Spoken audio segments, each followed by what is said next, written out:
ಉತ್ತರ ಕರ್ನಾಟಕದ ಶಾಸಕರಲ್ಲಿ ನಿರಾಸಕ್ತಿ ಇದೆ ಅಂತ ಮಾತಾಡಿದ್ರೆ ಸರ್ ಹೊರಗೆ ಅದು ನಮಗೆ ಗೊತ್ತಿಲ್ಲ. ಕರ್ನಾಟಕ ಅಂದರೆ ಸಾರ್ವಭೌಮತ್ವ. ಆ ಭಾಗ ಉತ್ತರ ಭಾಗ, ದಕ್ಷಿಣ ಭಾಗ, ಮತ್ತೊಂದು ಭಾಗ ಇರಬಹುದು. ಆದರೆ ಕರ್ನಾಟಕ ಸಮಗ್ರವಾಗಿ ಅಭಿವೃದ್ಧಿ ಆಗಬೇಕು.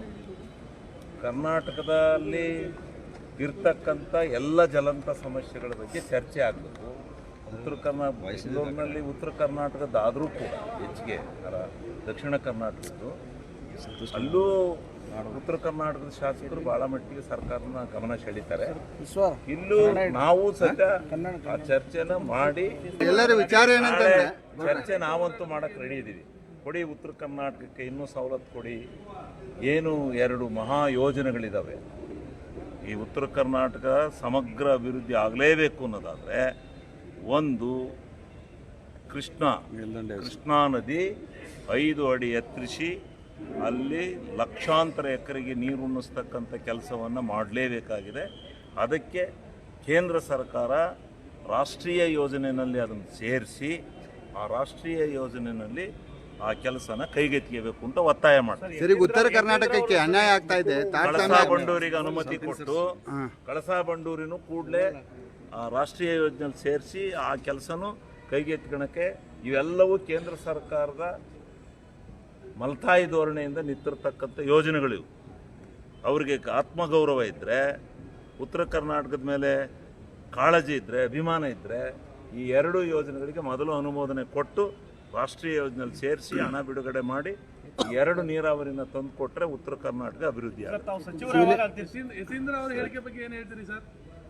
ಯತೀಂದ್ರ ಅವರು ಯಾವ ಮಾನದಂಡದಲ್ಲಿ ಹೇಳಿದಾರೋ ನನಗೆ ಗೊತ್ತಿಲ್ಲ ವಿಚಾರ. ನಾನು ಯತೀಂದ್ರ ಅವ್ರು ಏನ್ ಹೇಳಿದ್ದಾರೆ ಅಂತ ಇನ್ನು ಕೇಳೇ ಇಲ್ಲ. ನಾನು ಇಡೀ ರಾಜ್ಯಾದ್ಯಂತ ಯಾವ ಚರ್ಚೆ ಇಲ್ಲ. ನೀವು ಕೇಳ್ತೀರಿ, ಅವ್ರು ಹೇಳ್ತಾರೆ. ಈಗ ನೀವು ಕೇಳ್ತಾ ಇದ್ದೀರಲ್ಲ ನಮ್ಮನ್ನ. ಈಗ ಎಂತಂದ್ರೆ ಹೇಳ್ತಾ ಇದ್ರೆ ನಾವು ನೋಡಿ ಅಷ್ಟು ದೊಡ್ಡ ಮನುಷ್ಯರಲ್ಲ. ಈಗ ಚೆಂಡು ಹೈಕಮಾಂಡ್ ಅಂಕಳದಲ್ಲಿದೆ. ಸನ್ಮಾನ್ಯ ಮುಖ್ಯಮಂತ್ರಿಗಳು ನಾನು ಹೈಕಮಾಂಡ್ ಹೇಳ್ದಂಗೆ ಕೇಳ್ತೀನಿ ಅಂತ ಹೇಳಿದ್ದಾರೆ. ಡಿ.ಕೆ. ಶಿವಕುಮಾರ್ ಅವರು ಹೈಕಮಾಂಡ್ ಹೇಳ್ದಂಗೆ ಕೇಳ್ತೀವಿ ಅಂತ ಇಬ್ಬರು ಕೂತ್ಕೊಂಡು ಊಟ ಮಾಡಿದ್ದಾರೆ, ತಿಂಡಿ ತಿಂದರೆ. ಆದರೆ ಯಾರ್ಯಾರೋ ಏನೇನೋ ಹೇಳ್ತಾರೆ ಅಂತ ಅದು ಹೈಕಮಾಂಡ್ನವ್ರು ಏನು ನಿರ್ಧಾರ ಮಾಡ್ತಾರೆ. ಬಾರಿ ಆದ್ರೂ ಶಿವಲಿಂಗೇಗೌಡರು ಮಂತ್ರಿ ಆಗ್ತಾರೆ ಅಂತ. ಶಿವಲಿಂಗೇಗೌಡರು ಮಂತ್ರಿ ಆಗೋದು ಬಿಡೋದು ಪಾರ್ಟಿ ಹೈಕಮಾಂಡ್ಗೆ, ಪಾರ್ಟಿ ನಮ್ಮ ಮುಖ್ಯಮಂತ್ರಿಗಳಿಗೆ ಬಿಟ್ಟಿದ್ದು.